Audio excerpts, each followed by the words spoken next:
بسم اللہ الرحمن الرحیم۔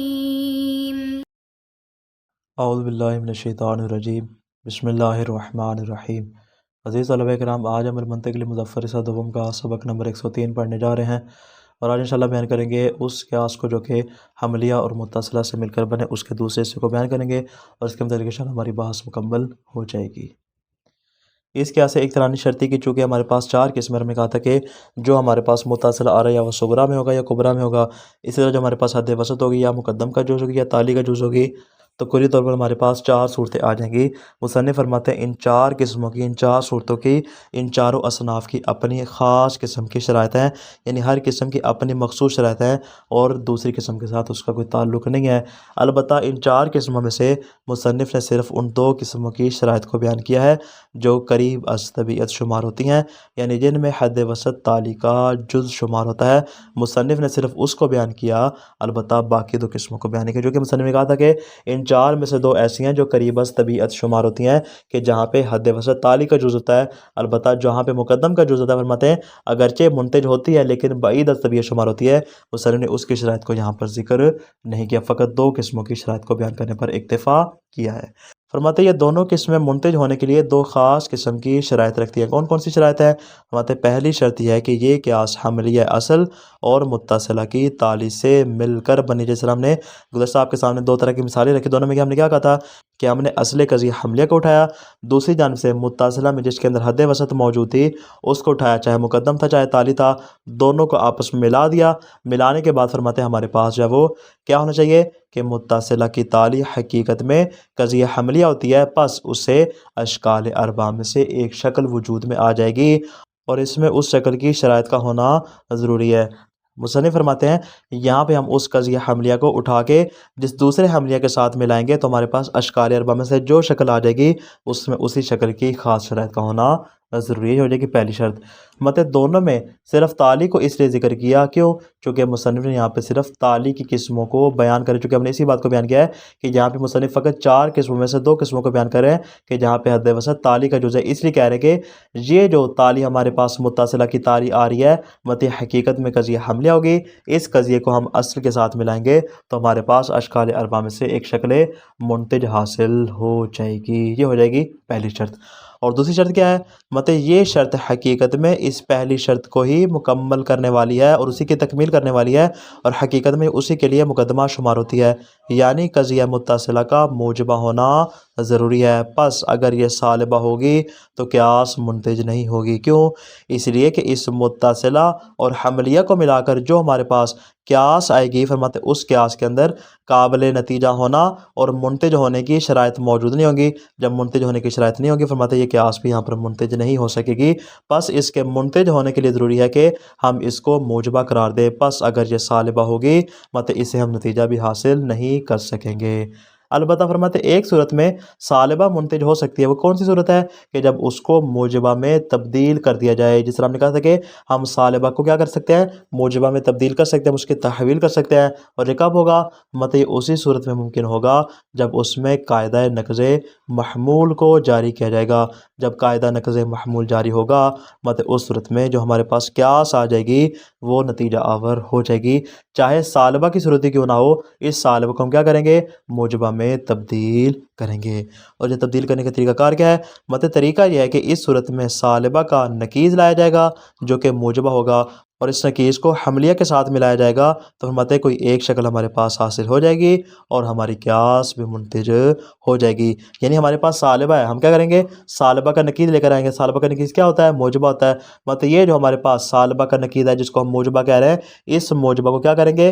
حملیہ کے ساتھ ملائیں گے، تو فرماتے ہیں اشکال اربعہ میں سے کوئی ایک شکل حاصل ہو جائے گی اور ہماری قیاس بھی کیا ہو جائے گی؟ منتج ہو جائے گی۔ اس بات کو مثال سے واضح کرتے ہیں۔ فرماتے ہیں مثال کے طور پہ اگر ہم دیکھتے ہیں کہ ہمارے پاس صغرا آتا ہے لیس البتہ اذا کانت الدولۃ جائرہ فبعض الناس احرار، ایسا ہوتا ہے کہ جب حکومت ظالم ہوتی ہے تو وہاں پر بعض لوگ ایسے ہوتے ہیں جو کہ آزاد ہوتے ہیں، جو کہ اس حکومت کے تحت نہیں رہنا چاہتے، جو کہ حر ہوتے ہیں۔ وَكُلُّ سَعِيدٍ حُرٌ، اور ہر وہ شخص جو سعادت مند ہوتا ہے وہ حر ہوتا ہے، وہ آزاد ہوتا ہے، وہ غلام نہیں ہوتا۔ پس یہاں پہ اس سے ہم براہ راست نتیجہ حاصل نہیں کر سکتے۔ کیوں؟ اس لیے کہ شکل ثانی حاصل ہوگی، اور شکل ثانی نے کیا کہا تھا کہ شکل ثانی میں ایجاب و سلب کے اعتبار سے اختلاف ہوگا۔ چونکہ یہاں پر دونوں کے دونوں موجبہ ہوں گے۔ کس طرح موجبہ ہوں گے؟ یہ جو ہمارے پاس متصل آیا ہے اس کی تالی کیا ہے؟ فَبَعْضُ النَّاسِ أَحْرَارٌ، یہ آ جائے گا ہمارے پاس حملیہ، فَبَعْضُ النَّاسِ أَحْرَارٌ وَكُلُّ سَعِيدٍ حُرٌ، یہ ہو جائے گا سغرا اور یہ ہو جائے گا کبرا۔ سغرا بھی موجبہ ہے اور کبرا بھی موجبہ ہے، جب دونوں کے دونوں موجبہ ہیں تو پھر شکل ثانی ہمارے پاس تو آ چکی ہے لیکن منتج نہیں ہوگی۔ کیوں؟ اس لیے کہ شکل ثانی میں شرط ہے کہ اگر ایک موجبہ ہے تو دوسرا سالبہ ہونا چاہیے، چونکہ یہاں پر دونوں کے دونوں موجبہ ہیں، فرماتے ہیں قیاس نتیجہ آور بھی نہیں ہوگی۔ تو بس فرماتے ہیں اس صورت میں ہم کیا کریں گے؟ ہم یہ جو ہمارے پاس قضیہ آیا ہے اس سالبہ کلیہ کو موجبہ کلیہ میں تبدیل کر دیں گے۔ کس صورت میں؟ نقد محمول کی صورت میں، یعنی منقوضۃ المحمول میں اسے تبدیل کر دیں گے۔ اس صورت میں فرماتے ہیں ہماری قیاس منتج ہو جائے گی، یعنی اگر ہم اس کو نقض محمول اس پہ جاری کرتے تو کیا ہوگا؟ کلما کانت الدولۃ جائرہ فلا شیء من الناس باحرار، کہ جب بھی حکومت ظالم ہوگی فرماتے ہیں لوگوں میں سے کوئی بھی جو ہے وہ احرار میں سے شمار نہیں ہوگا۔ یہ ہمارے پاس آ جائے گا موجبہ کلیہ کی صورت میں۔ پس اس تالی کو ہم اصل حملیہ سے ملائیں گے تو ہمارے پاس شکل ثانی حاصل ہو جائے گی، یعنی کون سی والی؟ لا شیء من الناس باحرار، یہ ہو جائے گا ہمارا سغرا سالبہ کلیہ کی صورت میں، اور کبرا کیا ہوگا؟ وَكُلُّ سَيِّدٍ حُرٌ، اور ہر سعادت مند جو ہے وہ حر ہوتا ہے، تو نتیجہ ہمارے پاس کیا آ جائے گا؟ فلا شیء من الناس بسعداء، کہ لوگوں میں سے کوئی بھی جو ہے وہ سعادت مند نہیں ہوا کرتا۔ پس اس نتیجہ کو متصلہ کے مقدم سے ملائیں گے تو فرماتے ہیں ہمارے پاس نتیجہ حاصل ہونے۔ مقدم سے کیوں ملائیں گے؟ اس لیے کہ مقدم وہ ہے کہ جس کے اندر حد وسط موجود نہیں ہے۔ تالی کو تو ہم نے ملا کر نتیجہ حاصل کر لیا، اب ہمارے پاس مقدم بچ گیا، اس مقدم کے ساتھ ملائیں گے فرماتے ہیں یہی والا نتیجہ ہمارے پاس حاصل ہو جائے گا جس کو ہم یہاں پہ ثابت کرنا چاہ رہے ہیں کہ کلما کانت الدولۃ جائرہ فلا شیء من الناس باحرار، یہ ہمارے پاس ہمارا مدعا، ہمارا مطلوب ثابت ہو جائے گا۔ یہ بات بیان کرنے کے بعد آخر میں مصنف اس قیاس کے بارے میں ایک نقطہ بیان فرماتے ہیں کہ استدلالات میں یہ قیاس زیادہ استعمال ہوتی ہے، بالخصوص جب برہان خلف کی صورت میں دلیل دی جاتی ہے تو اس میں قیاس عموماً اسی قسم سے ہوتی ہے کہ جہاں پہ ایک قضیہ حملیہ اور دوسرا قضیہ شرطیہ ہوتا ہے۔ یعنی برہان خلف میں جو ہم نے گزشتہ بیان کیا تھا، آپ بھی وہاں پہ غور کریں گے تو آپ کو یہ بات معلوم ہوگی کہ ایک قضیہ حملیہ ہوگا دوسرا قضیہ شرطیہ ہوگا۔ برہان خلف میں عام طور پہ جو قیاس استعمال کی جاتی ہے وہ یہی والی قیاس کی قسم ہوتی ہے کہ جہاں پہ ایک قضیہ شرطیہ ہوتا ہے اور دوسرا قضیہ حملیہ ہوتا ہے۔ عبارت پہ غور کیجیے گا، الشروط اس قسم کی شروط کون کون سی ہے؟ یعنی وہ والی قیاس کے جہاں پہ ایک قضیہ حملیہ دوسرا شرطیہ، اس کی شرائط کون کون سی ہے؟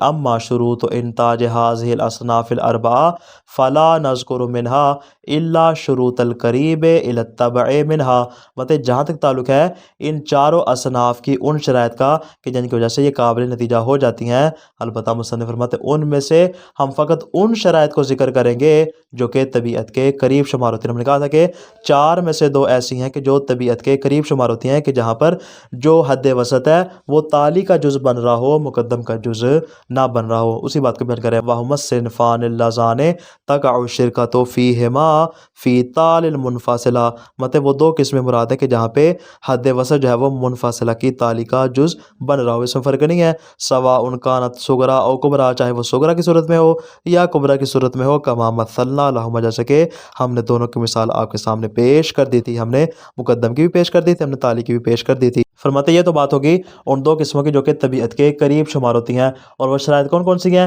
فرماتے وشرطہما، دو شرائط جو ہیں اس کو ہم یہاں پہ ذکر کریں جو کہ دونوں قسموں کی ہیں۔ اولاً پہلی شرط کیا ہے؟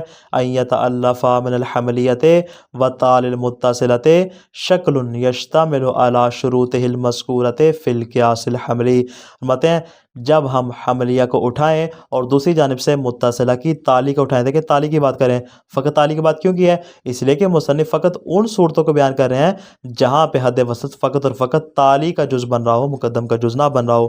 تو گویا کہ ہم نے اسی بات کو بیان کیا تھا کہ جہاں پہ حد وسط ہوگی ہم اس کو اصل حملیہ کے ساتھ ملائیں گے۔ اب چونکہ حد وسط تالی کے اندر ہے، مطلب لہٰذا ہم اصل حملیہ کو جب متصلہ کی تالی کے ساتھ ملائیں گے تو ہمارے پاس ایسی شکل حاصل ہونی چاہیے کہ جس میں ان تمام شرائط کا ہونا ضروری ہو جو کہ قیاس حملی میں ہم بیان کر چکے ہیں۔ اس میں شرائط عامہ بھی شامل ہے اور اس میں شرائط خاص بھی شامل ہے، یعنی جس شکل میں وہ تبدیل ہوگی اس کی اپنی خاص شرائط کو بھی دیکھا جائے گا اور قیاس اقترانی کی ان عمومی شرائط کو بھی یہاں پہ مد نظر رکھا جائے گا۔ یہ ہو جائے گی پہلی شرط۔ ثانیاً دوسری شرط کیا ہے؟ ان تکون المتصلہ تو موجبہ، کہ جو قضیہ متصلہ ہے وہ اس کا موجبہ ہونا ضروری ہے۔ فلو کانت صالبۃ، اگر قضیہ صالبہ ہوا، فیجب ان تحول الی موجبۃ لازمۃ لہا بنقض محمولہا، ضروری ہے کہ اس قضیہ کو تبدیل کیا جائے اس قضیہ موجبہ میں جو اس کو لازم بھی ہو۔ البتہ یہ تبدیلی کیسے واقع ہوگی؟ فرماتے بنقض محمولہا، ہم اس کے محمول کا نقض لے کر آئیں گے، یعنی تحول الی منقوضۃ المحمول، ہم کیا کریں گے؟ صالبہ کلیہ کا منقوضۃ المحمول لے کر آئیں گے موجبہ کلیہ کی صورت میں۔ وحینئذ یتألف القیاس الحملی من الحملیۃ فی الاصل ونقیض تال متصلہ، فرماتے اس صورت میں جو اقترانی حملی کی قیاس ہمارے پاس آئے گی وہ دو چیزوں سے مل کر بنے گی، ایک ہوگا حملیہ جو ہمارا اصل قضیہ ہے، اور دوسرا کیا ہوگا؟ نقیض تال متصلہ، جو ہمارے پاس قضیہ متصلہ کی تالی ہے کہ جہاں پہ حد وسط ہے اس تالی کا نقیض کیوں کہہ رہے ہیں؟ اس لیے کہ جو تالی ہے وہ صالبہ ہوگی اور اس تالی کا جو نقیض ہوگا وہ قضیہ موجبہ ہوگا، سیدھی سی بات ہے۔ یعنی ہم کیا کریں گے؟ قضیہ موجبہ کو اٹھائیں گے اور اس کو اصل حملیہ کے ساتھ ملائیں گے، لیکن مشتملا علی شروط الشکل الذی یکون منہ، ان میں انہی شرائط کا ہونا ضروری ہے جو کہ اس شکل کی شرائط ہیں۔ اگر شرائط خاص ہیں وہ بھی مد نظر رکھی جائیں گی، اگر شرائط عمومی ہے تو ان کو بھی مد نظر رکھا جائے گا۔ مثال ہو، اس کی مثال کیا ہے؟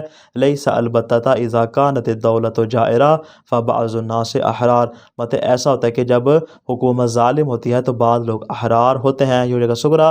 وکل سعید حر، اور ہر سعادمند جو ہوتا ہے وہ کیا ہوتا ہے؟ حر ہوتا ہے، آزاد ہوتا ہے۔ مطلب فإن المتصلۃ الصالبۃ الکلیہ، مطلب اگر ہم براہ راست اس صالبہ کلیہ کو اٹھائیں اور کیا کریں؟ اس موجبہ کلیہ کے ساتھ ملائیں، مطلب یہاں پہ نتیجہ حاصل نہیں ہو سکتا۔ مجبوری ہے کہ اگر ہم نتیجہ حاصل کرنا چاہیں تو ہمیں کیا کرنا پڑے گا؟ ہمیں یہاں پہ اس کو تبدیل کرنا پڑے گا۔ خرابی کیا آتی ہے اگر اس کو ایسے نتیجہ حاصل کریں؟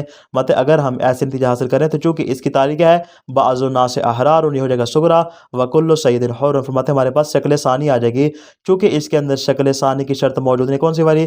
کہ دونوں کے دونوں موجبہ ہیں، جبکہ شکل ثانی میں اس بات کی شرط ہے کہ دونوں میں ایجاب و سلب کے اعتبار سے اختلاف ہونا چاہیے، چونکہ اختلاف نہیں ہے فرماتے نتیجہ آور بھی نہیں ہوگی، لہٰذا ضروری ہے کہ یہ جو ہمارے پاس صالبہ کلیہ ہے اس کو ہم کیا کریں؟ تحول الی منقوضۃ محمولہا موجبۃ کلیہ، ہم اس کو اس کے منقوضۃ المحمول میں تبدیل کریں۔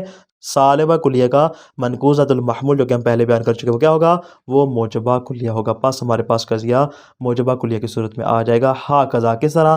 کلما کانت الدولۃ جائرہ، جب بھی حکومت ظالم ہوگی، یہ ہو جائے گا ہمارا سغرا۔ فلا شیء من الناس باحرار، تو کوئی بھی لوگ جو ہے وہ احرار نہیں ہوا کرتے۔ مطلب یہ جو ہمارے پاس دونوں کو ہم نے ملایا، وبضمھا الی الحملیۃ ینتج من الشکل ثانی، ہمارے پاس شکل ثانی کی صورت میں نتیجہ حاصل ہو گیا۔ علی نحو ما تقدم فی اخذ نتیجہ، طریقہ کار جو کہ ہم پہلے بیان کر چکے ہیں کہ کس طریقے تھا یہاں پہ ہم نتیجہ حاصل کریں گے۔ ہاں قضا فرماتے کیا ہوگا؟ کلما کانت الدولۃ جائرہ فلا شیء من الناس بسعداء، فرماتے اس کو ہم کیا کریں گے؟ اس نتیجے کو اس مقدم کے ساتھ ملا دیں گے تو بس ہمارا مطلوب ثابت ہو جائے گا۔ تنبیہ، فرماتے آخر میں ایک نقطہ ہے، نقطہ کیا ہے؟ لہذا النوع وهو المؤلف من الحملیۃ والمتصلۃ اہمیۃ کبیرۃ فی الاستدلال، مطلب یہ والی جو قسم ہے کون سی والی؟ کہ جہاں پہ ایک قیاس کا قضیہ حملیہ ہو اور دوسرا قضیہ متصلہ ہو، مطلب دونوں کو ملا کر جو قیاس ہمارے پاس حاصل ہوتی ہے استدلال کے باب میں اس کی بہت زیادہ اہمیت ہے۔ لا سیما ان قیاس الخلف ینحل الی احد صنفیہ المتبوعین، مطلب بالخصوص جو برہان خلف ہے، جو دلیل خلف ہے، جو طریقہ خلف ہے، جو قیاس خلف ہے، اس میں اگر آپ غور سے دیکھیں تو آپ کو یہ بات معلوم ہوگی کہ وہاں پہ ان دونوں صنفین میں سے ایک میں منحل ہوتا ہے، ایک قضیہ حملیہ ہوتا ہے ہے اور دوسرا قضیہ شرطیہ ہوتا ہے۔ وَلْيَكُنْ هَذَا عَلَى بَالِكَ، فرماتے ہیں یہ بات آپ کے ذہن میں رہنی چاہیے۔ فَإِنَّهُ سَيَأْتِي كَيْفَ يَنْحَلُّ قِيَاسُ الْخُلْفِ إِلَيْهِ، فرماتے ہیں انشاءاللہ جب آخر میں ہم قیاس کے خاتمے کو بیان کریں گے تو فرماتے ہیں اس بات کو آپ کے اوپر واضح کریں گے کہ جہاں پر برہان خلف آئے گی تب آپ کو یہ بات معلوم ہوگی کہ ان میں ایک قضیہ شرطیہ ہوتا ہے اور دوسرا قضیہ حملیہ ہوتا ہے۔ تو خلاصہ کیا ہوا آج کے درس کا؟ اس قیاس اقترانی شرطی کی 4 قسمیں اور قسم کی خاص شرائط ہیں۔ ان تمام شرائط میں سے مصنف صرف 2 قسموں کی شرائط کو بیان کرتے ہیں۔ وہ 2 قسمیں صرف وہی ہیں جن میں حد وسط تعالی کا جز ہوتی ہے، چونکہ یہ طبیعت کے قریب شمار ہوتی ہے، مطلب اس بنا پر مصنف فقط 2 کو بیان کیا، باقی 2 کو بیان نہیں کیا۔ پہلی شرط یہ ہے کہ حملیہ کو متصلہ کی تعریف سے ملانے سے اشکال اربع میں سے کوئی شکل حاصل ہو جو کہ منتج ہوگی، اور دوسری شرط یہ ہے کہ متصلہ کا موجبہ ہونا ضروری ہے، اگر سالبہ ہوگا تو اس کو موجبہ میں تبدیل کیا جائے گا۔